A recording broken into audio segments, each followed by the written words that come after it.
Okay. Ang sakdalista ay unang-una, ang pinaka-pinuno nila ay si Benigno Ramos na nakatira sa Bulacan. Actually, si Benigno Ramos is kamag-anak ko, kababayan mo sa Rizal Pilar. May dugong bayan yung mga Bulacan na yan. Benigno Ramos actually siya yung pinaka-pinuno ng sakdal. Siya ang pinaka-ulo talaga ng sakdal. Pero hindi ba yung sakdalista? Ang sakdal is isang newspaper o sa pahayagan na ito ay tumutuligsa sa mga nangyayari sa lipunan ng Pilipino noong panahon ng mga Espanyol, panahon ng mga Amerikano. Ito ay isang pahayagan na tuwiran o tahasang binibigyan ng mga paratang ang pamahalaan ng Amerikano dito sa Pilipinas. Actually, kahit si Manuel Quezon. Ang number one kaaway talaga ni Benigno Ramos is Manuel Quezon. Na si Manuel Quezon daw ay ni Benigno Ramos ay isang maka-Amerikano at hindi isang mga Pilipino. Sa ganung pagkakataon, nabuo yung konsepto ng sakdal bilang isang pahayagan ng mga Pilipino. Yung sakdalista, recent na lang yan. Yung sakdalista ay actually pahayagan ng sakdal. Ang sakdalista ay isang party list, isang political party na tumakbo noong 1935, I think it's 1940s ata, yung tayo ng Manuel Quezon. Okay, it's 1935. Ang sakdalista ay nabuo noong 1935. Ito ay isang party list na tumakbo sa pamahalaan under Manuel Quezon, which is simultaneously and fortunately nanalo yung sakdalista ngayon.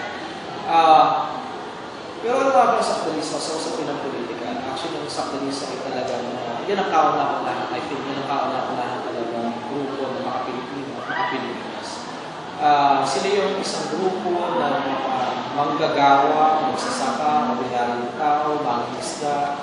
Sila yung mga grupo ng tao na nagre-represent or representasyon talaga na kung ano talaga ang tunay na estado ng buhay ng mga Pilipino. Noong time kasi ng mga Amerikano, sobrang mayayaman ang mga mayayaman. Ang mga mahihirap, kaya natili sa mga mahihirap talaga sa mababang batas. Ang sakdalista ay isang magandang paraan na ginawa ni Benigno Ramos para bigyan ng representasyon ng mga Pilipino bilang isang mababang nilala, isang mababang uri ng tao sa lipunan natin under American occupation, American imperialism. Kailan ba naganap ang sakdalista massacre? Actually, kilala ko sa tao ng Cabuyao Massacre, which is sabi nga ng history natin, ayaw na ni Wilbur de Vera. Sabi niya, bahala ka na kung maniniwala ka sa librong pinabasa mo, kasi ang namatay ko sa sakdalista massacre o Cabuyao Massacre. Ayon sa isang libro, 56, ayon sa isang libro, 57, ayon sa Washington Post, ang namatay daw ay 67, so which is ganyan kalabo ang society ng Pilipinas. Pero kung babasahin niyo naman yung landmark o isang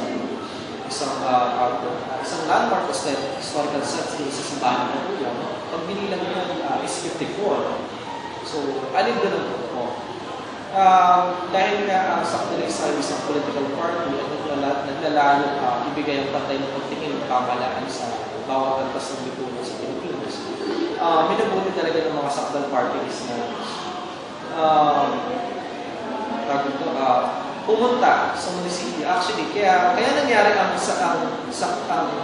massacre na yan kasi pinuntahan talaga ng sakdal party list ang munisipyo ng Cabuyao. Ang munisipyo kasi ng Cabuyao nandoon sa tapat ng simbahan ng Cabuyao, which is ngayon is Jim.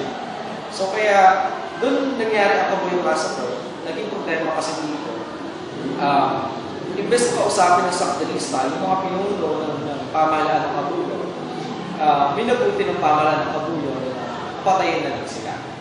Which is ayon pa rin sa conspiracy theory ng nabuo. Nangyari ang Cabuyao Massacre dahil na rin sa si Manuel Quezon. Titingnan nyo, parang black propaganda. Na paano ba naging black propaganda? Sa Manuel Quezon, patayin natin sila, tapos sabihin natin sa mga tao na ganito ang nangyayari kapag lumawag ka sa tao.